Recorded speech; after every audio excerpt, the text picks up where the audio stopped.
UIUC, they don't want to fall into the trap of underestimating their team like we've said here. For Illinois, it's coming out strong, the same strong start that we saw in their previous game yesterday. And of course, Missouri S&T expecting to do the same thing because they had a pretty good kickoff yesterday versus Michigan. I believe they only allowed 2 goals in that entire series. So they also really got the offense turning. So 2 teams that really lit up the scoreboard yesterday and didn't allow too much find their way onto the pitch here for game number 1, and currently nobody really able to gain a strong purchase. But a couple of opportunities here and there for both teams as we continue on in the first minute. Navy Striker might get the first good chance for Shock to set up a pass. Is Tie Scraper there? It'll actually be Navy Striker. I feel like maybe Tie Scraper would have had a better chance at it, but maybe just too far away. And Navy Strikers talked about Tie Scraper here a few times and his improvement in the offseason coming into the spring season now. They've been really happy with the way he's been grinding the game and getting better. And I think Missouri S&T can be a great test to see what does Tie Scraper really bring to this team. Well, it's an opportunity here for him against the sidewall. He'll need some help. But unfortunately, ball gone awry, and it will be S&T and the Miners trying to figure out how to advance this play, and they will have to buy a bit of time in the midfield as they actually tie each other up on that midfield line. They do get a handle on it, however, still a bit of a scramble as Navy Striker, the first one to it, chalks off the line, able to make a clear. And see it's pushed down to the midfield line, but close call for the Miners, to say the least. Yeah, and that opportunity arises for the Fighting Illini because of the mispinch from Chalks. It goes backwards off the ceiling and down, and it threw off the rotation for his teammates, and they all kind of scramble to make the play back. But Illinois again pressing on. It's Shock who's got an open net past the entire defense of the Miners, and all of a sudden, who else but Shock to put away the first goal? Yeah, double commit out of the midfield, and the third man expecting somebody to come up with a touch, just too far forward, and he was never going to make it back in time for that. So the Fighting Illini on the board first. The strong start in game 1. Missouri S&T getting a sample of what they're dealing with the Fighting Illini. Michigan, strong challenge, but it only gets more difficult the further you go. And I really do think this game will absolutely revolve around Missouri's S&T mistakes. Because again, Corelli, it's going to be Shock finding the top right hand of the net and make it 2-0. And it's a free ball here at the top of the box. Navy Striker sets up Shock perfectly, and time does go up to it, but he's way too late. And it doesn't boost through the ball. Shock knows he can beat him. It puts it to the back post. An easy shot for him for a player of his caliber. A 2-goal lead now open up.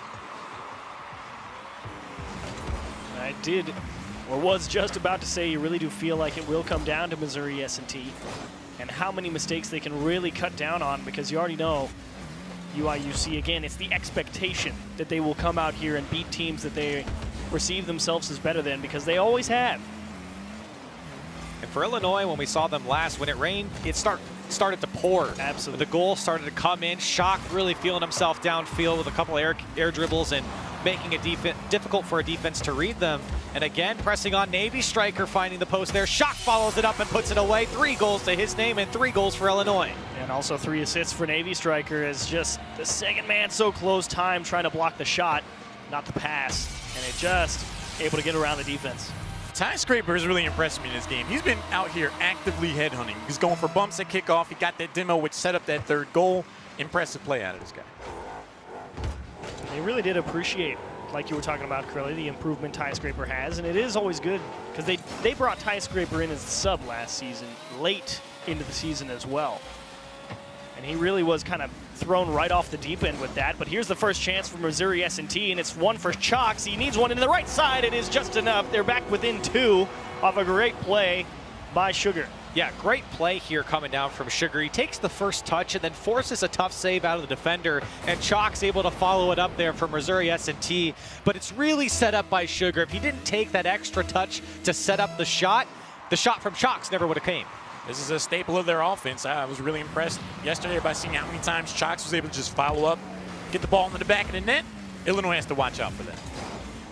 All 3 of them trying to force very aggressive challenges on the Miners side of things, and Shock kind of just waltzed right through all of them, and Chance actually was off the mark, and he will just tip it into the corner, but it actually gives Missouri a chance to get away with one, and it might slide it into lower left-hand corner. Navy Striker just in time, but the chance not done, as it is a free ball here for S&T, and they will make sure they hang on to the ball. I think Illinois are very well aware of what Chalks presents as a threat for Missouri S&T. He talked about Navy Striker seeing him, and again, Shock just shredding the defense for Illinois, and a 4-1 lead now. Might have put the game out of reach. Just 3 goals a minute 30, a lot to ask. And Sugar wanted that half-flip catch. It didn't go for the guaranteed save with a double jump. Tried to get the ball going back the other way quick and got punished for it. So if you're Missouri S&T, you need something right about now, and it's all about how much time can UIUC waste on the orange half of the field after gaining some possession on kickoff, and Ty Scraper doing just that. But a well-read ball from Time, and immediately crushed upfield by Navy Striker. That really will just waste a little too much time. They might get one back the other way if this finds its way in instantly, but nobody home for the Miners. And precious seconds continue to tick.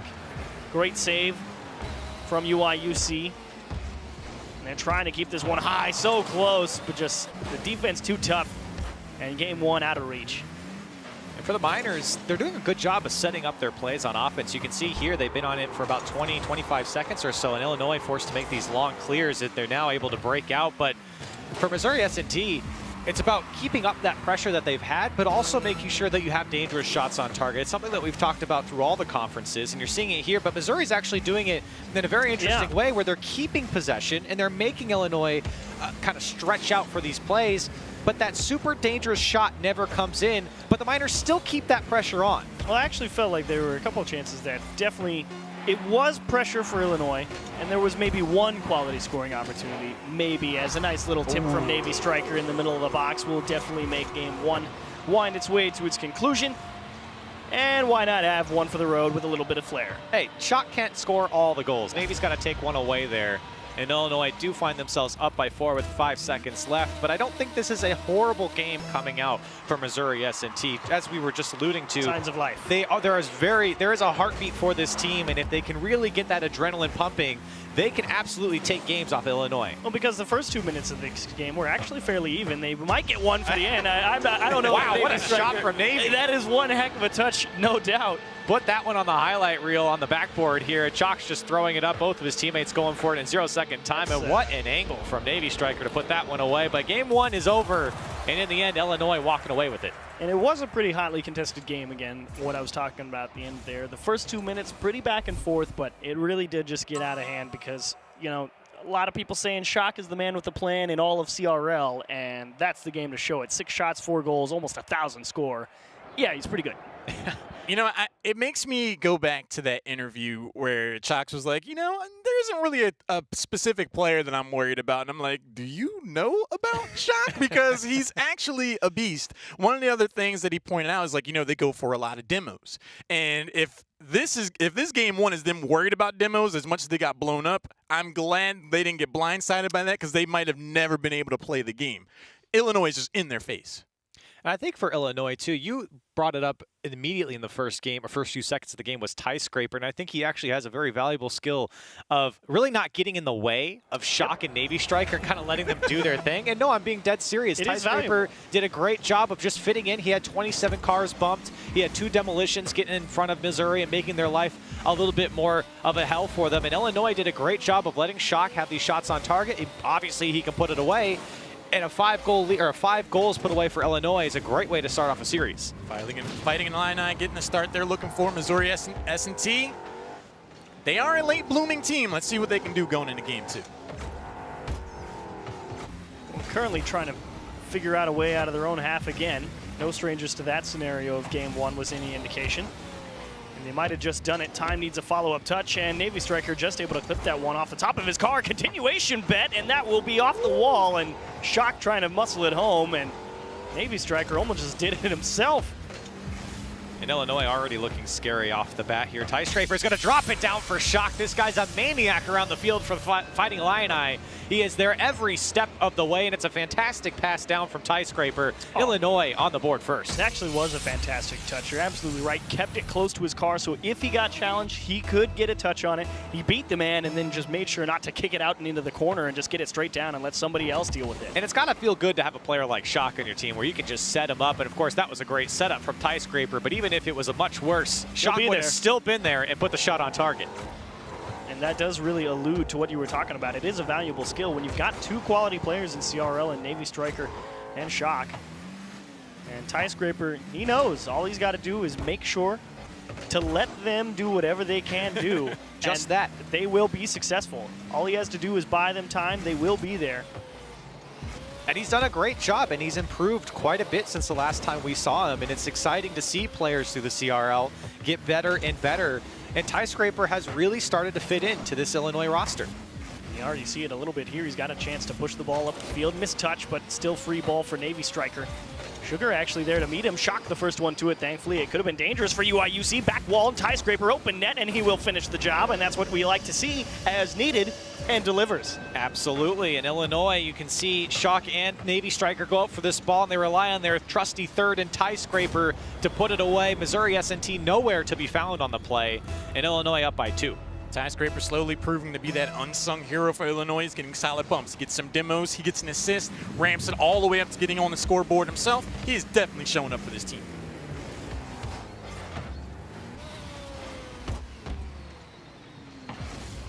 Free ball here for Illinois in the midfield.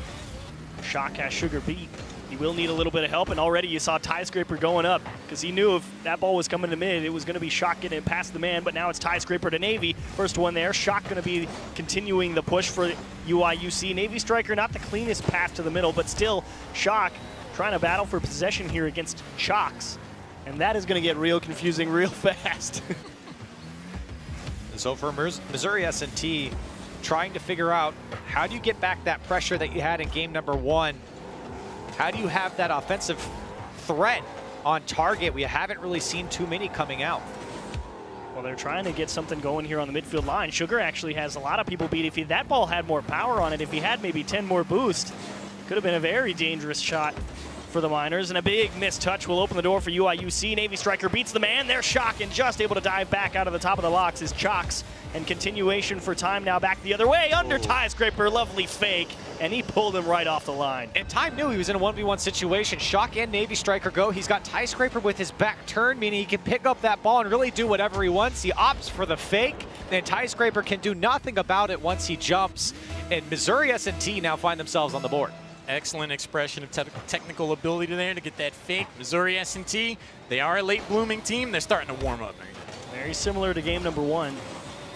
They got the lead back down to 2 goals at about the 2-minute mark in the previous game and got themselves back into it.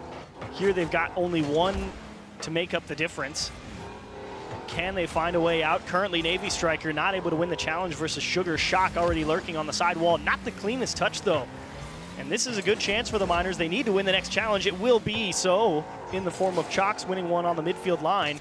And they have pushed it all the way back to the blue half. Big miss, and the Shock has to bail out Tie Scraper off the back wall. But here comes Missouri S&T. Chocks off the back wall to himself. Navy Striker not going to let the double tap be an option. Illinois starting to feel a little pressure here as Missouri S&T. Oh, they missed the boost. And you can really see the adjustment that Missouri made here in this game is not so much committing on offense, but really making sure that you lock down that defense. And the score reflects that. While they've kind of endured more pressure from the Fighting Illini, Missouri have shut down a lot more chances, but this one might not be enough. Time, though, with a huge save. It pitches out to his own corner. Sugar doing his best to keep that ball stuck to his car because he knows if he gets it too much, it'll just go back the other way. And time becoming a factor for Missouri S&T. They get 1 through 1. They bump Navy Striker as well. They muscle the challenge through out of the corner, but Shock able to come back and buy just enough time to get everything back in order. That UIUC defense willing to bend and not break. Chocks weak clear. Tie Scraper gonna punish. Back wall for Sugar and long clear coming. Here come the Miners on the last couple of opportunities as we hit the 22nd mark. Punched into the UIUC corner. Time running out now for the Miners here. They've got to go. They've got to find the equalizer. Otherwise, down in 2 games in a best of 5 is going to hurt. That's a little bit of scramble getting to Missouri S&T. They had a free ball and they jumped right over each other and took the play away, and now they're doing the same thing on defense. Do they get punished for it? Actually, they give up the free ball. Shock trying to make up the difference, and it will not be enough time. Tie Scraper off the sidewall. He will make sure the ball hits the ground, and UIUC will scrape through game number 2.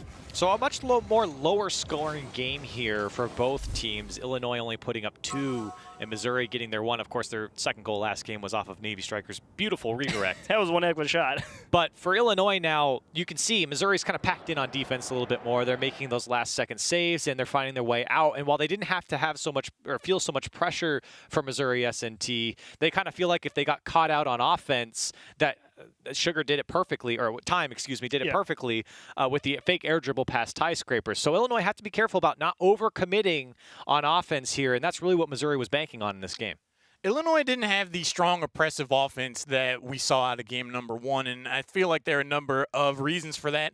Missouri S&T, they just like to ramp up over the course of a series, so if we do manage to get to game number 4, Illinois could have quite the challenge on their hands, but facing elimination. Missouri S&T taking on Illinois. Can the Fighting Illini move forward? We'll find out. Game number 4 will not be soon enough for Missouri S&T. You got to have it ready to go off the bat, and Sugar is able to just stem the flow of disaster at the start of game 3, able to make a save off the kickoff. And just bashed all the way back onto the blue half. Navy Striker doing his best to continue. Shock lends a helping hand on the midfield line. Tie Scraper taking his time, actually, and 2 people get pulled out for UIUC. This is a good opportunity if they can beat Navy Striker, but damage control well done. And make it number 2 as well. 2 big plays from Navy Striker in one-on-ones. Shock now trying to go for a double tap. Tie Scraper was there, and the Miners now feeling a little bit of pressure as 2 miss on their side. Sugar again to clean up the defense for them. But for Missouri, they're really looking to score the first goal of this game and set the tone in game number 3. Backs against the wall now in this single elimination tournament. You don't want to go down without a fight. Navy Striker with a big block to keep the ball stuck at the top of the box, and there he is, Old Faithful. Tie Scraper puts it right into the middle of the net, make it 1-0 UIUC. He really is. When players overextend in Navy Striker and Shock, Tie Scraper is there to clean up the trash. That's a ball popping out for him, putting it on target, a solid shot hit with pace, and Missouri give up the first goal. Missouri S&T cannot afford to be lax at all. We've seen goals immediately off of kickoff after a goal hit the back of the net. They are still very much in this game. Let's see if they can pull it off. Shocks to the midfield line. Navy Striker, solid challenge angle to make sure it didn't go terribly wrong. However, still a little dangerous here for UIUC as they do double commit a little bit on defense, continuing so, but they will find a touch to space. And that will buy them plenty of time to get their affairs back in order. Tie Scraper to his own corner. Big miss. Follow through by Chocks, and Shock waiting on the back wall already. Going to need some help from Navy and Tie. They might be low on boost, and mercifully for UIUC, Shock was able to get back behind that ball, and Missouri S&T really had an opportunity to put the screws on him. Yeah, for Missouri S&T, it looked like they were a little scared to move up. They saw Chocks was in the mix, and now that's an open net. Can Time get back off the spawn? He does, and makes the save. Missouri S&T still down by 1. Time, another air dribble, trying to go past Shock, can't shove it through, and the defense stands strong for the Fighting Illini. Big play from Navy Striker to just hit that man and force him to make the save he never wanted to. And Shock to continue for UIUC. Sugar out to the corner, and Shock just not even letting them stay close to the ball, allowing UIUC to gain more map presence and control more space. Navy Striker over to the other side. Shock needs some boost, and Navy Striker is purely in charge of buying time here to make sure the offense can get revved up. Tie Scraper wit in that play, means a lot of open space, but good for Shock to shut that down. Missouri S&T could have gone on the counterattack. Great pass off. Shock down off the crossbar, and Illinois up by 2. Perfect placement here from both Navy Striker and Shock. Yes, Navy Striker could absolutely just bang that ball off the corner, but why not make sure we get it away from the defense and let Shock, the man who can absolutely shoot it anywhere he wants to the net, go over the top of the defense, crossbar down and in. Great 1-2 from UIUC. And it's Navy Striker using the old noggin there on the pass instead of just blasting into the corner like you pointed out. It's a great play from him, and what leads to another goal for Illinois. Now Shock on the flip reset, doesn't get the touch, but still go past Shock. Sugar there to bail him out. And Sugar, you would have liked to see a little bit more control on that catch. If he was able to really stick it to him, he could have taken it up that sidewall and be right behind it to get it past that midfield line. Instead, they're having to battle for it. And Shock's so speedy, he's got everybody beat, but Navy Striker has no boost. And Shocks will try and repeat what Sugar could not. Unfortunately, he misses the follow-up touch. He needs help from Time, and now Sugar to push it upfield. And Missouri S&T have not done a good job of transitioning onto offense. You feel like, especially when you see Navy Striker and Shock both commit on a play and it doesn't end up in a goal, you've got to go down the field. And Shock's giving up some slower possession there in the midfield, not able to move down. And for Missouri S&T, it feels like missed opportunities. They just stole that boost away on that midfield line as well. Going to limit the attacking capabilities here of the Miners. Chalk's still trying to keep it close. He's doing a great job of it, but he needs help from his teammates here, and they can see them open a gap because that midfield boost wasn't there. Chalk's not going to be on time for the midfield, but time is there. And now he's came back, and Chalk on a pre-jump just kicks that out to midfield, says get that out of here. Just over a minute, Missouri S&T, they are trying their best on offense to try to get back into this game and keep their hopes of going further into the tournament alive. But Illinois, they are not giving up anything on defense. 2 goals down, 60 seconds to make it up. Missouri S&T need to get something going here. And they might have just beat Skyscraper in the midfield. Navy Striker actually sets it up on a platter, and Chalk will bail him out, diving across his own net. Chalk's again in charge of getting the ball going the right way. He's got no boost to work with. He's going to need help. Gets through one time. Back wall, and great touch from UIUC. Chalk, masterful defensive dive from the top of the box, because that was definitely finding its way into the back. And again, for Missouri S&T, you think about, or you look at their offense and you say that was a great drive, but it's just those last-second touches from Illinois that have really spoiled the attack on the Miners side.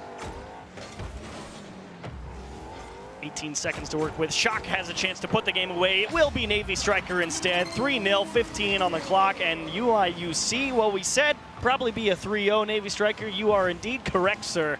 You will move on. That touch from Chalk just off the post. Hard to tell if it was going in or not from the angle that last defender was coming from. And it comes off the post straight to Navy Striker to slam that one home for the Fighting Illini. A 3-goal lead opens up in Game 3 with 10 seconds left. Missouri S&T looks bleak. So an easy ending here to game number 3, and a well-deserved win for the Fighting Illini and UIUC. They said Skyscraper's improved. He absolutely has. Call him the janitor, because he got a lot of work done out of the midfield for that team. And Chalk's try as he might, just couldn't hang on to the ball enough. The resource game not in Missouri S&T's favor. Sugar and Time kept things going on the back wall, but it was just that inability to hang on to the ball past the midfield line that really came back to bite him. I think I've come to understand how Missouri S&T are playing as a team over the course of that series, and it makes me think back to Michigan. They lose to Michigan in the qualifiers. To come back, they have a much stronger performance. They play to the level of their opponents. So I'm wondering if this was an instance where if it was a league format and they played against, this team again, they'd have a better performance after they've gotten the time to adjust. But in an instance like this where it's single elimination, you do just get that one shot, so they do have to wait until the fall. It is tough for Missouri S&T, or for anyone who had to go through this bracket, because they go up against a team like Michigan, who's done just fine when we've seen them. And then you got to go against UIUC, and it's just like straight into the fire. It's a big step up. Big step up. And so it's tough for teams, especially like Missouri S&T, who we haven't really seen too much of in the CRL. They come out and they have to play the best team in the North, or one of the best teams in the North right off the bat, or in the second game. It's a tough order. The Fighting Illini do manage to move forward in 3-0 fashion. Let's take a look at the bracket. Their journey is not yet over. Illinois awaits the victor now of University of Guelph taking on the A team of The Ohio State University. I'm wondering who's going to make it up to Illinois and if they'd be ready for that challenge. Well, either way, both of those teams they've played before. And last season, they beat Ohio State. They beat Guelph. Both in fairly convincing fashion, make it 3-0 on both. So either way, UIUC going to be feeling good. To be fair, I believe both of those games were played with Soul Flares, but with the improvement you've seen out of Skyscraper, I don't think they're worried too much about it. Illinois is positioned to take this entire region because the question marks about the team in terms of teams that they're playing against is over now. Now they know all the opponents they're going to be dealing with, and they've beaten them before. So they're like, as long as we continue to play our game, and with Skyscraper continuing to improve overall as a player, this is going to be a team to watch. But what you guys have to say, let's take a look at the Twitch poll and see if you had it right. 54% against 46% for S&T. I get it. Missouri S&T definitely showed up in game number 1, and they showed instances where their offense could get going. But Illinois, they're still Illinois. I can't blame people for that one. Maybe people might look at the Miners and go, this could be a Cinderella story here in the Northern Conference. Unfortunately, UIUC came in and shut that down promptly. Yeah. They did have some Redlands vibes to me going into game number 2. But we got another tweet from you guys. Let's see what you had to say. Alex J. Noondorf. I think I got that one. What are your personal best memories playing Rocket League? So I'll tell you an embarrassing story. Definitely not my favorite moment, but I will tell you an embarrassing story. I queued against Kronovi back when I had 800 hours in the game, so call me trash. And I was so starstruck and terrified That I wasn't sure if it was the real Cronovi at the time, because, we didn't have fancy RLCS World Championship titles at that time. And he's got, his ESL Monthly Elite title or whatever, and I'm like, that can't be the real one. And then he takes an air dribble up the wall, bangs it off the post, and I'm like, oh, it's the real one. So fast forward 2 minutes. He has this terrible shot at the net, and it's an easy save. But I'm so panicking that I just jump at it, and I just slowly backflip and into my own net. And I'm like, oh my god, he thinks I am the worst Rocket League player he's ever seen. Dr. Ball Chaser, what do you think? Whoa, okay. Well, not wrong. I think my personal story is ESL Cup number 16 champion. Oh, jeez. Very specific. Yes, number 16. Go ahead, look it up. You'll see me.